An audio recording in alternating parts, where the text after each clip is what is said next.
When people think about cybersecurity threats, they usually think about a hacker wearing a hoodie, living in a basement, trying to infiltrate from the outside. But what if the threat is actually already inside the building? Today, we are talking about insider threats, what it is, what it isn't, and why it's one of the most misunderstood risks in cyber.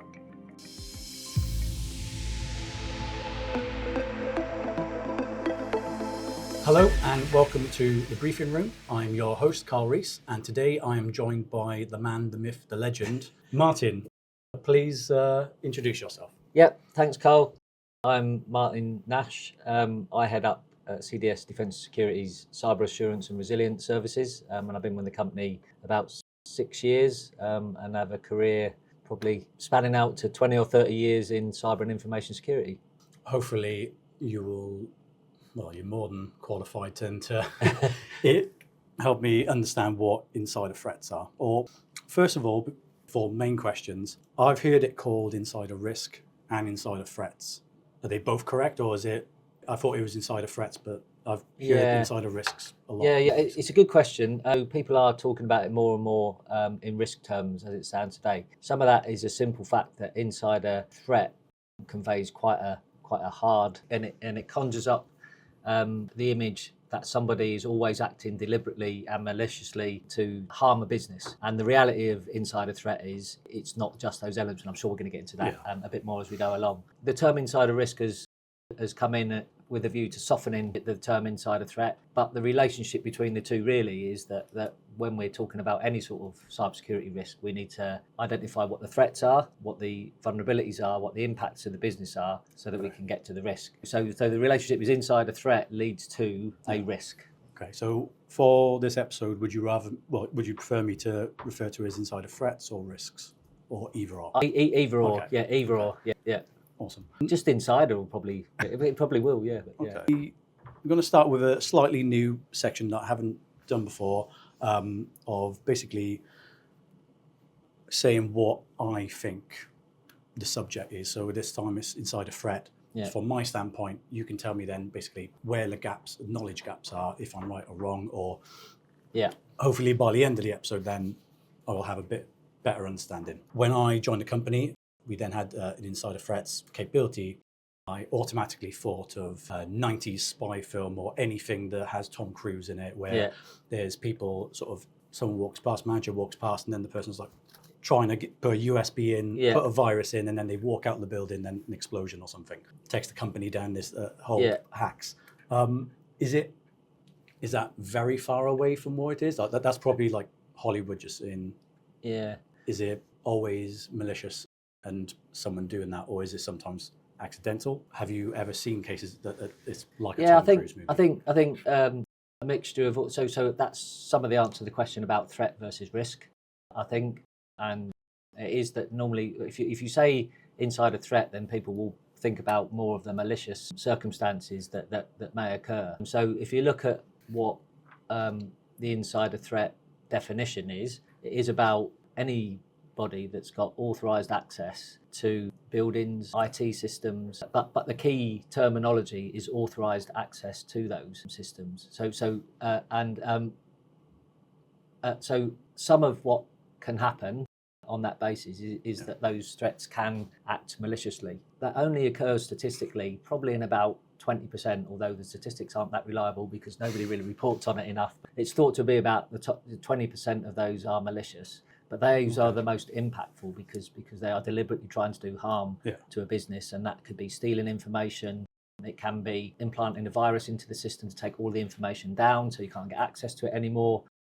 And it can be physical damage as well, as you described there in some cases. But the other 80% are, as you alluded to, accidental, unintentional consequences. I thought it would be the opposite way around. I thought it would be the higher percentage would be people doing maliciously, and then the smaller amount being accidental. No, the impact is definitely higher if somebody's being malicious because they're deliberately trying to do something. But there are lots more incidents around the accidental, unintentional stuff because it can be things like we hear a lot about phishing, and yes, it is mostly instigated by external threats. but it relies on somebody inside with authorized access to those systems to click on the link. So that is an insider threat instigated event, an incident. Right. Okay. And so that some of that 80% is people accidentally or unintentionally clicking on a link. There are others, like people just want to do the right thing and get stuff done, and there may be security policies in place that you can get around quite easily. That doesn't mean to say you should do that, but people will deliberately bypass the policy to get things done more efficiently and quicker and get to the end of it, and that can result in a security incident because they haven't followed the correct policy or process or procedure. There's no malicious intent in it. It's all been for the benefit and the good of the business, but it's ended up in a security incident because they haven't followed the appropriate procedure.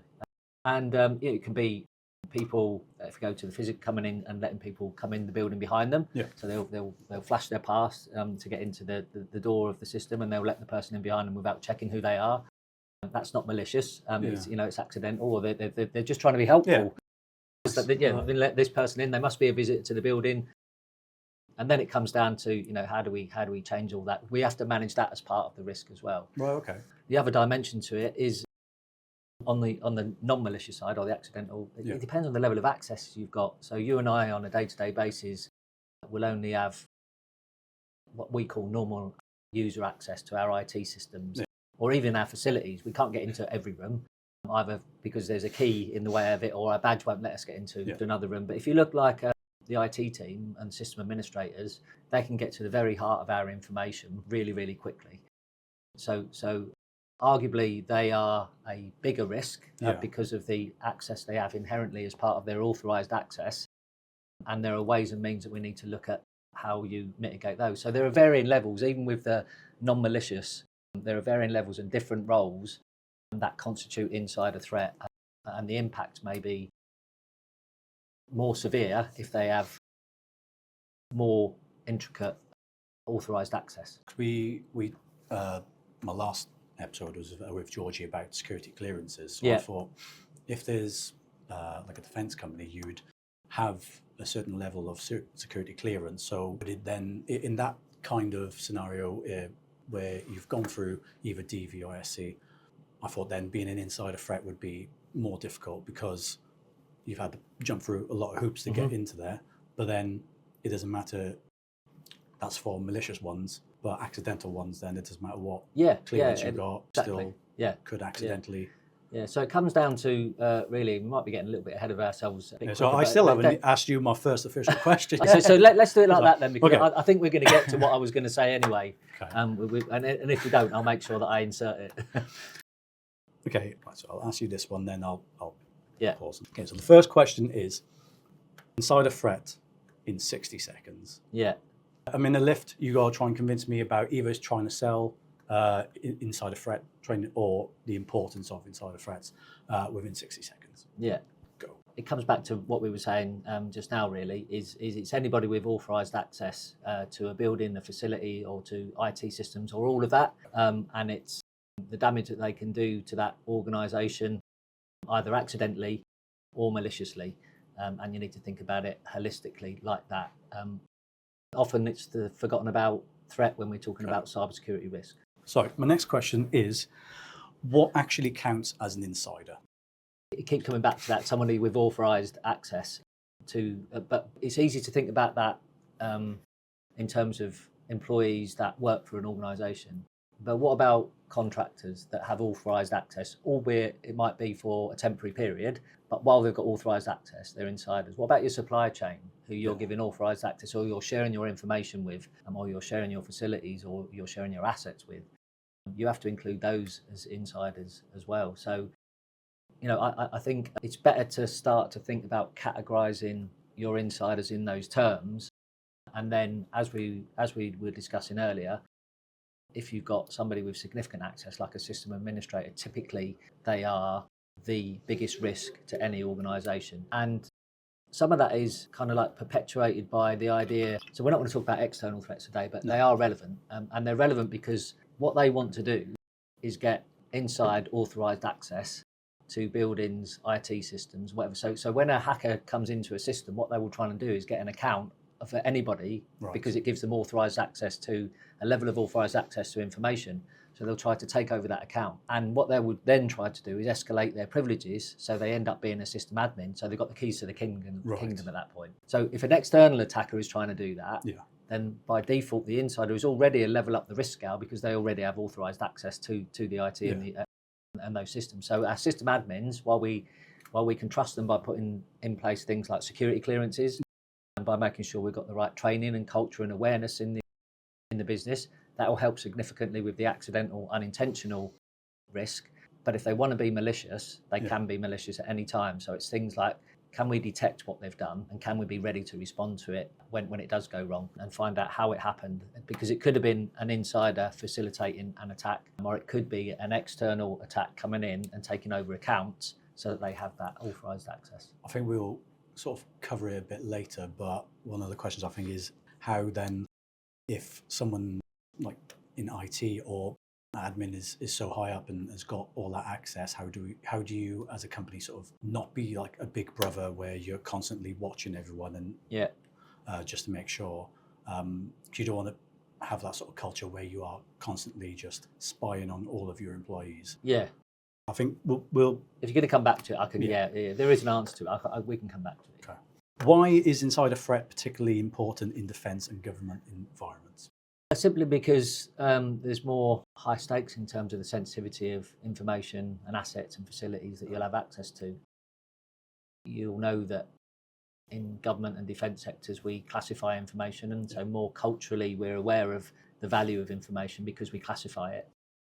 But ultimately, when you get into the realms of secret and top secret information in particular, amongst other impacts, some of them, probably the most significant one, is that it can lead to loss of life in terms of impact. So if that information gets disclosed, it can directly lead to loss of life, amongst others, but that is the most harsh and the most concerning one. And typically that is what happens when you get to top secret level. It's about what harm could this do to UK interests, but more significantly, could it lead to loss of life? And is it one person? Is it 10 people? You know, one is too many, right?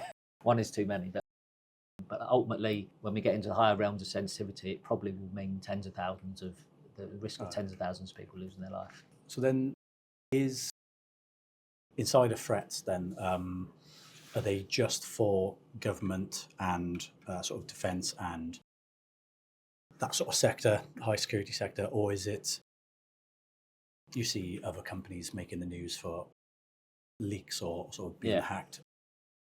Is it just for bigger companies or is it for smaller companies as well? If I'm a smaller business owner, like a law firm, is that something I have to worry about or not really? No, it is for everyone.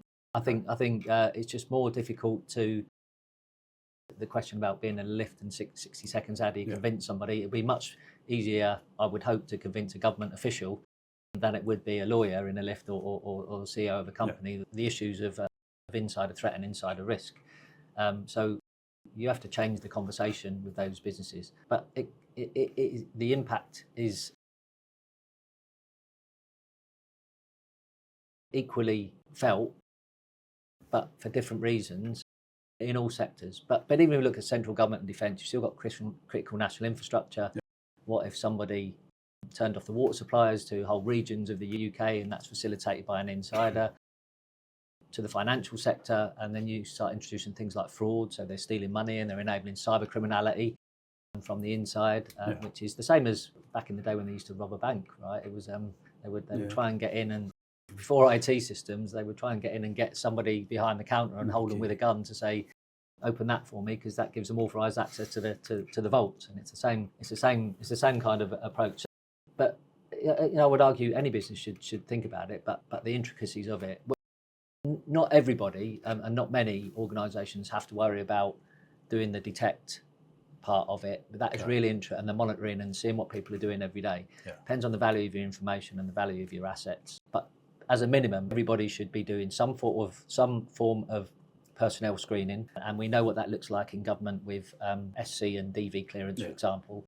But everybody should be doing what we call the baseline personnel security standard screening, which is, are they legal to work in the UK? Do they have appropriate visas? Have they got a criminal record? And have a reference check against them as well. And that is the minimum that everybody should be doing. So you have some level of trust in the people in your organisation.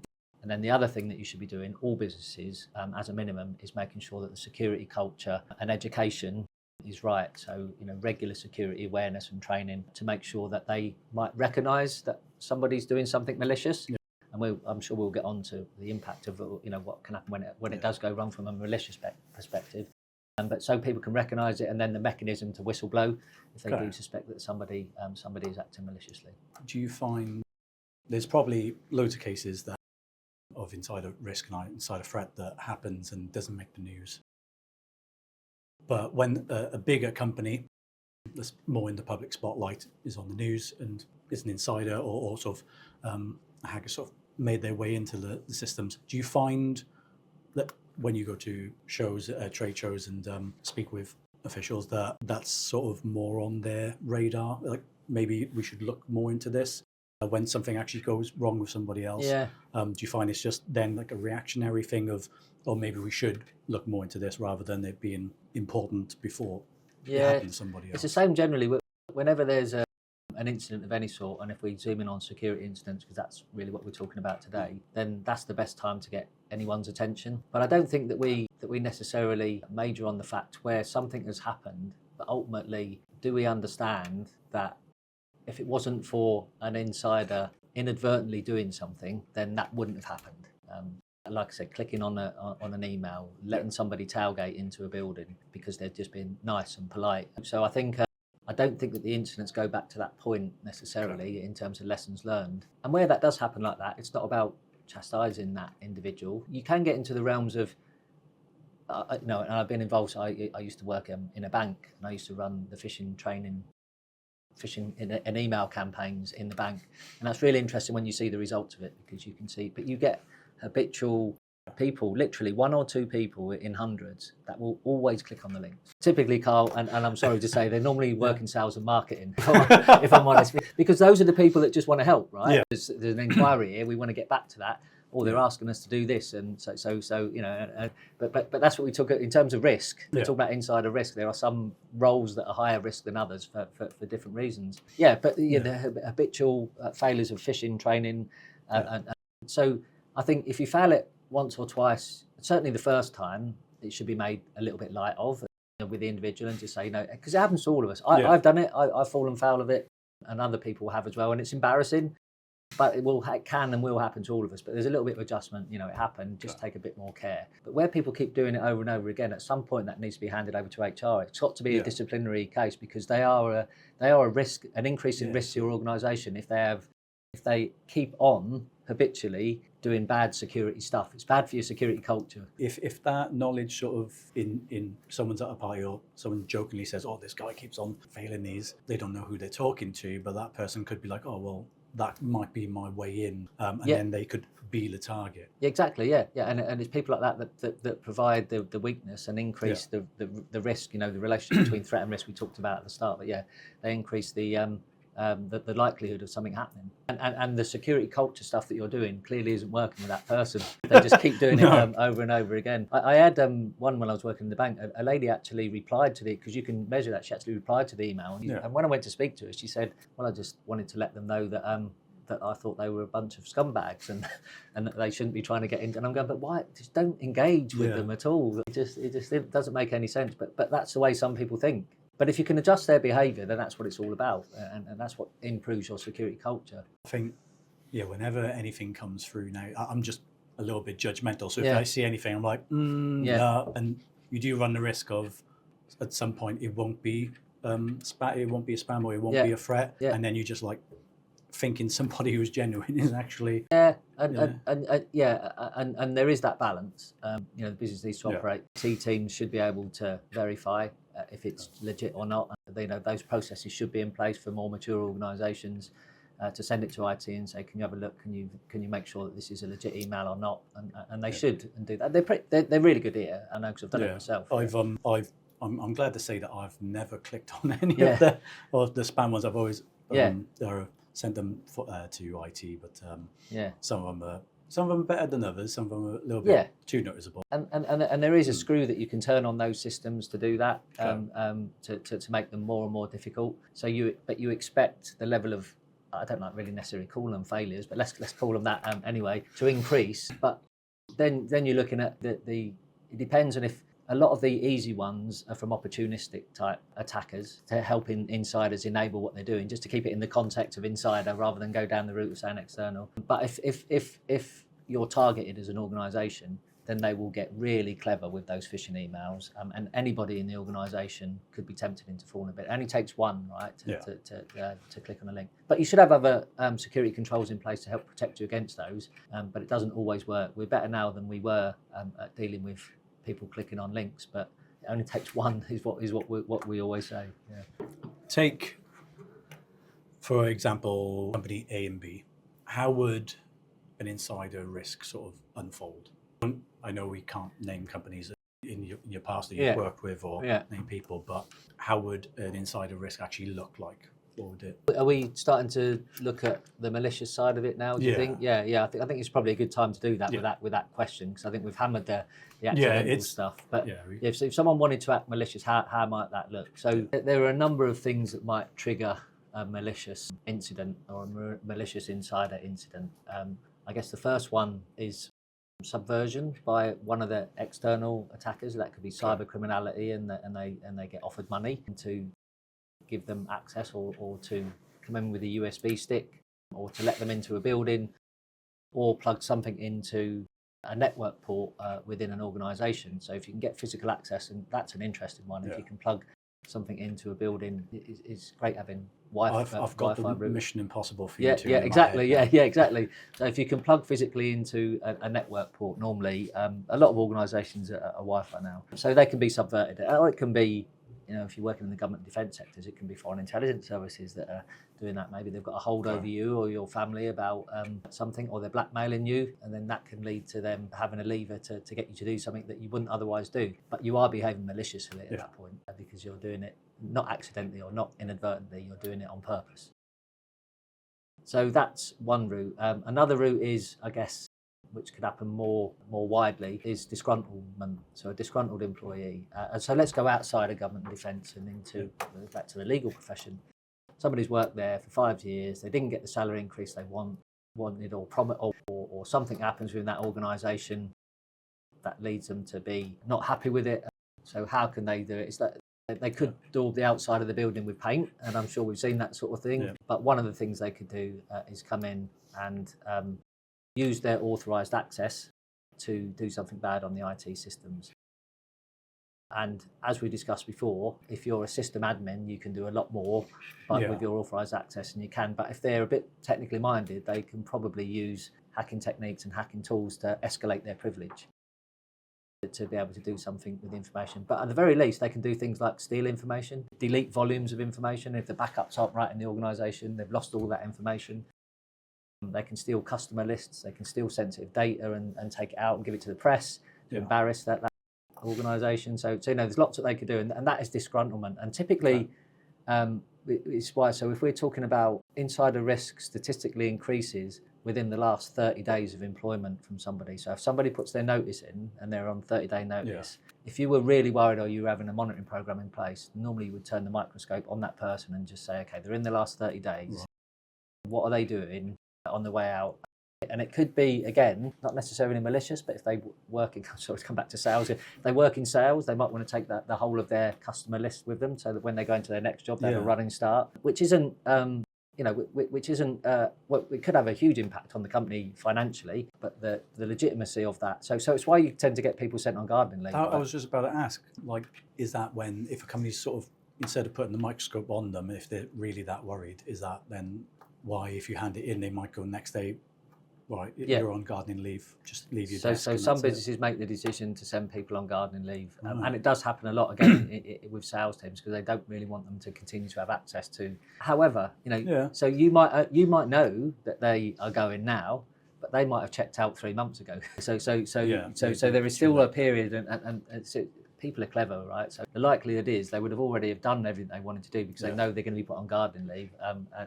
So it's really difficult to manage. Comes back to trust again. And if the information is sensitive enough, then you need a constant monitoring program on it. But that typically only happens in the high stakes club, in highly sensitive information or highly classified information in government defence terms. So what are the early warning signs then of an insider threat, or are there actually any to look out for? Yeah, I mean, again, I think the inadvertent ones, not really, other than if you've got phishing training and awareness programs, monitor those people that have a propensity to keep doing it, because they're warning signs. They are increasing your risk, but not the malicious risk.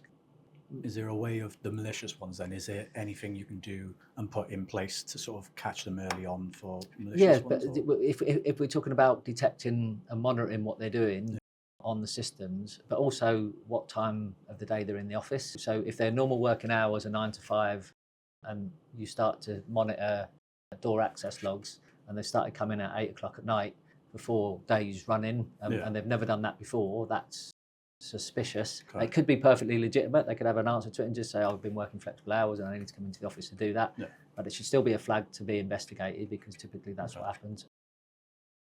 You know, it does get difficult when you haven't got monitoring in place beyond things like watching for behaviours, and this is where it comes back to culture. So colleagues can sense when something's not right often, and as long as you've got the mechanism for them, either in line management terms, to step forward and say, I'm not really happy with what's happening with that person over there, I saw this happen, then that's your best chance if you're not doing the detecting and monitoring on your IT systems, which is really expensive and really complex to do. So it's going to be one of the questions is it just technology or is it also cultural? Yeah. Culture is, like I said, there are two big things that everybody should be doing. It's some sort of security screening or personnel screening, and the culture and training and awareness, security culture training and awareness need to be right. Everybody should be doing that. It's inexcusable. The detection and monitoring part is complex, time consuming, and expensive.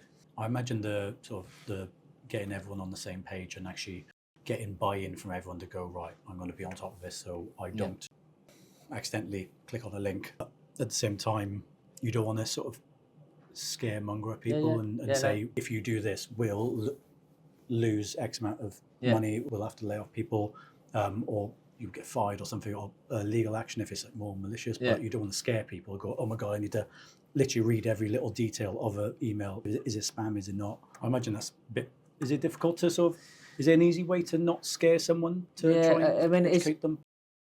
A lot of people complain about the culture and awareness training, and particularly the phishing one, because I've had some quite heated arguments from people saying it's false and you shouldn't be chastising people because they've clicked on a link and you're just trying to catch people out. All of the things you were just saying there, really, and you're saying you don't trust them, and I don't think it's none of that, because as I explained earlier on, everybody is going to fail them once or twice over a period of time. It's only if they're habitually doing it is there a red flag. But I've had debates from people saying, well, you spoke to this person 4 times, and I'm going, because they've done this 4 times, and it's getting worrying now. It's a red flag, and they're going, but So I think there are some people that do get quite defensive about it all, and they think, well, you don't trust me or you don't trust my colleagues. Probably we don't. We try and instill that trust by saying security clearances, personnel checks, and culture and awareness, but that's as much as we can do. So I've got here, is it usually, I'm not sure if this is the malicious one or the accidental one, but is it more of a one big event, or can it be more smaller, multiple smaller events? I mean, we can look at some of the cases that have hit the news, I think. It can be, but it would be in malicious terms, because accidental tends to be discrete one-off events, and they lead to something, and you just like, or it can be persistent policy get-arounds, I guess, but they are not done intentionally. But what we're looking at, so Edward Snowden, for example, he took little bits of information over a long period of time, and he's trying to hide behind I know they're monitoring, and I know if I take out 4 gigabytes of information, somebody's going to flag that somewhere, or probably flag that somewhere. If I'm taking 100 megs a day, then or 100 megs now and then, it's probably not going to go. It's not going to ping on the radar. So they do tend to do that, and they might trickle out or trickle in, because it could be viruses and things like that, and loading stuff onto systems. How should organisations approach insider threat responsibly? And this doesn't differ too much from how we look holistically at cybersecurity, or how other initiatives in the business need to be managed, whether that be things like health and safety, for example, is always a good example and a good parallel. Ultimately, the responsibility has to sit with the most senior parts of the business, whether that be a CEO or an MD or a board, whatever that looks like. And they need to recognise the risks posed by the insider threat. And then we're putting that into that context, what those insider threats might look like and how that might happen. And then they need to make sure that the budgets and the measures are in place to help us to minimise that insider risk. So it's a top-down buy-in approach. But there is stuff that should just be done habitually anyway. And we've talked about that. HR should take responsibility for personnel security clearances and probably the culture and awareness part of it. That gets quite contentious. If you've got a security department, then maybe they should be doing the security culture and awareness, but not all organisations, and only the bigger organisations will have a security department probably. So really HR needs to take some responsibility for the personnel aspects and the culture aspects of it. Is it a technical problem, a leadership problem, or both? Yeah, both. It's a whole organisation. Is it like a 50-50, or is it more on one end of the scale?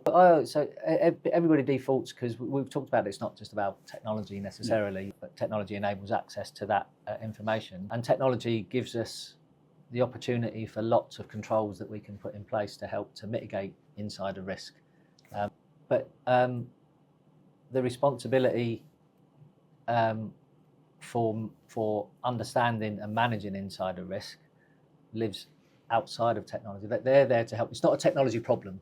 It's a business problem. And I would say it's only a technology problem because they can help with the controls and put them in place, but not all of them. So if you want me to percentage divvy it up, I'd say technology 30-40%, and then the rest is the business divided between, could be HR or the senior parts of the business in the buy-in and culture, awareness, policy, having all that in place, and processes. Okay, so with the processes and sort of what would a good insider threat management look like? Yeah, so it just blends in, as should all security really, with some of the standard things that businesses do. So when you're onboarding people, that normally takes account of a level of personnel security screening. And then when we get into government defence, we put people through the security clearance process anyway. So that's more for our customers, isn't it, right, than it is for our own businesses. But it helps our own business to be able to have a level of additional trust for that person because they've been security cleared. And then that's all part of the onboarding process. And you would hope that there would be briefings as part of the onboarding process to start that security culture and awareness journey. And then that's continued. So we have Bob's business in our team, as much as we'll love it, in inverted commas. And the difficulty with that is that a lot of organisations that work in the same field that we do in the regulatory sectors get into the habit of doing that, not for the right reason necessarily, but because it's a compliance tick in the box. They're expected to do it. And there are certain solutions out there that are designed to give you a compliance tick in the box, and they're not great at what they do. But I always subscribe to anything is better than nothing, but organisations shouldn't just resort to that. I mean, you need to bring it to life, as with everything. You need to have in-person lunch and learns. You need to get people in to give a briefing and do it in different ways than just that compliance driven, do this every month, do the test at the end, and then we can say that we've done that if it all goes wrong, as opposed to we did our best to mitigate that risk and we did all this as well. Because you probably, if you're talking to company A and company B and we're on contract for an insider threat management, you can't really say, oh, you didn't have any threats this quarter. They'll be asking, well, we paid X amount. What are we seeing in return on investment? Well, you haven't had any leaks. Yeah. You haven't had any of this. I've always been intrigued of what we actually offer as an insider threat. Have we got operatives that infiltrate into companies? What, the services we provide? Do we have someone that wears, instead of a CDS shirt, they wear a different shirt, and they're like, I work for this company, and then try and see if anyone's doing it maliciously, or is that not right? So there's a bit of everything in there, and in some of the different stuff that we do, from providing insider threat expertise to implement and operationalise and sustain insider threat programs for customers, including the defence sector. And it's a real holistic process when you're doing that. It's all the stuff we talked about today, whose responsibility is it, where does that lie?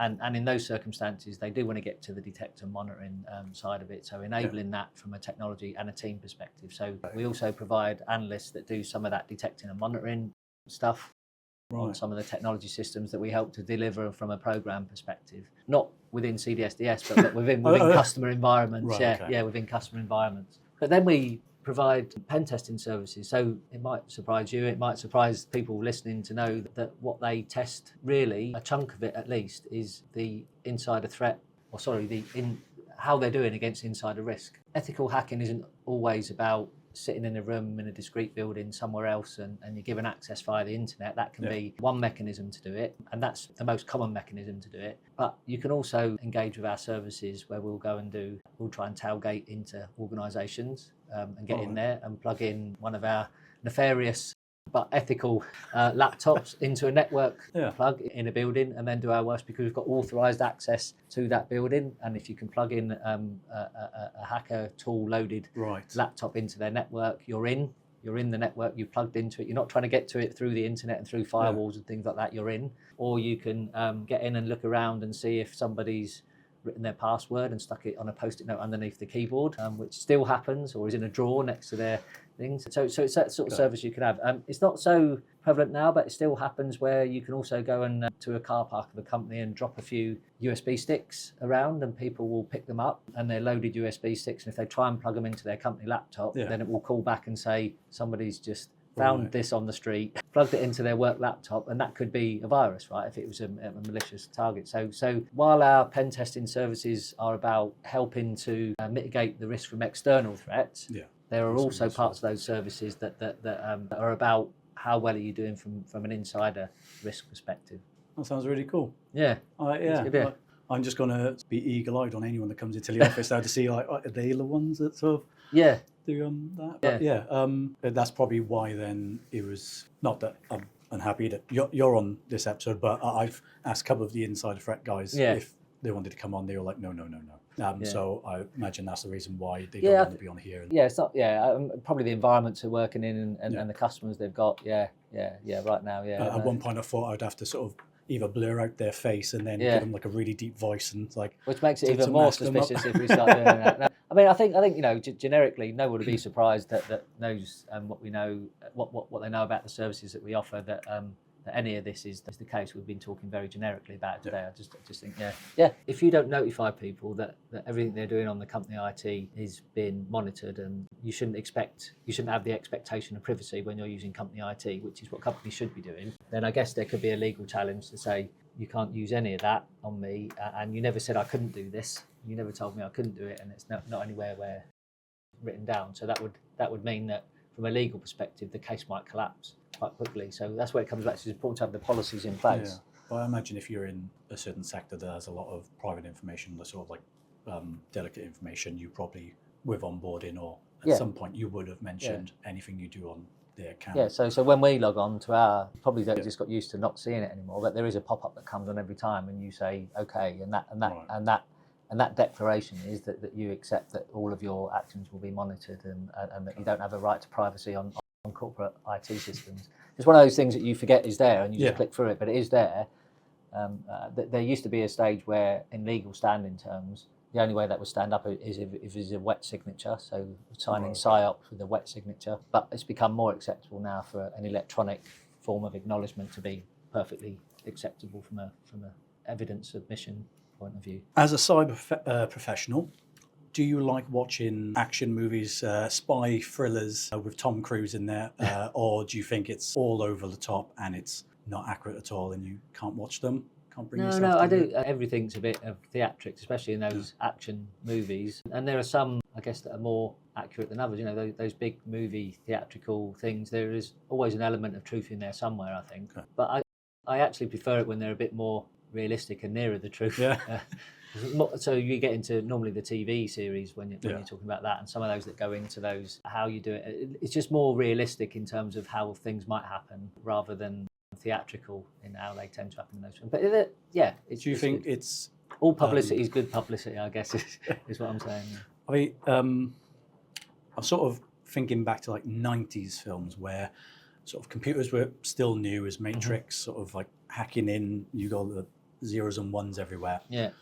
Do you think it was just there wasn't a lot of knowledge about what it was, so it sort of they took a little bit of a liberty, and now that's sort of what most people think of an insider threat is? And I've got to take them off now. Never mind, you got a bit with me with glasses on and a bit off now. do you think do you think the old movies where they were just like super duper computers with USBs has sort of hindered some people's perception of what they think an insider threat actually is, and they think, oh well, that wouldn't happen in my company, so I don't need to worry about it. It's a bit like everything, really, isn't it? We didn't used to have to wear seatbelts, and everyone thought it'll never happen to me, type thing. So there is an element of that, but it was definitely easier back in the day to get into systems than it. You know, security was sometimes not even afterthought, sometimes not even thought about at all. Was the reality. So today we are all a bit smarter with. So it's a bit more culturally ingrained in us, in both our personal and our work lives. And technology has evolved to a degree anyway where security is embedded as part of that, and a lot of it's more transparent to us all. But I think that just means that the recognition and the understanding of insider threat and insider risk should be more apparent today than it's ever been, because you've got authorised access, physical and logical access to information systems and buildings. So, and you have the most opportunity to do the most damage if you want to do damage, and you have the opportunity to do things that are going to reflect badly on the company, even if it's accidentally or non-maliciously. I just want to try and do a little quick fire round, testing it out. Yeah. So I just want to address common barriers. So what if someone's thinking my company's too small, or we're too small? Is there a size limit of too small, too small? If one person in a company, that's probably too small. But what sort of size then would you say is, well, they're not actually too small? Yeah, I think there's always proportionality in it all, but you just have to bear in mind that even if it's a one-person business, they're probably outsourcing their IT. So all of a sudden, there's 2 or 3 people that have access to their information. The services that they offer, they might subcontract some of that out. So I would say that they should be considered as insider as well. So you always have to think about it to at least a level of degree. But I've said a few times already, the bare minimum should be some sort of due diligence checks or personnel and security checks against everybody that can touch your business, or you give them authorised access to any of your systems, and ask some questions about how up they are on security culture and awareness as a bare minimum. Next one is, we don't have the budget. Yeah.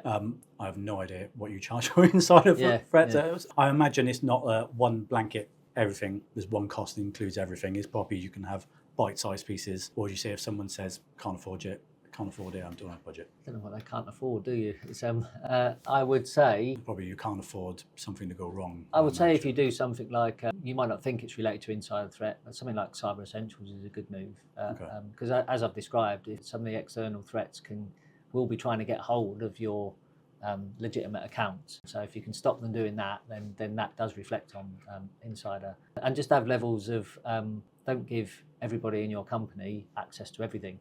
Just have, they should have role-based access control, we call it, in the system. So you don't only let your IT admins have the keys to the kingdom, and everybody else should just have the access they need to the documents that they need and the information they need when they need it. Okay.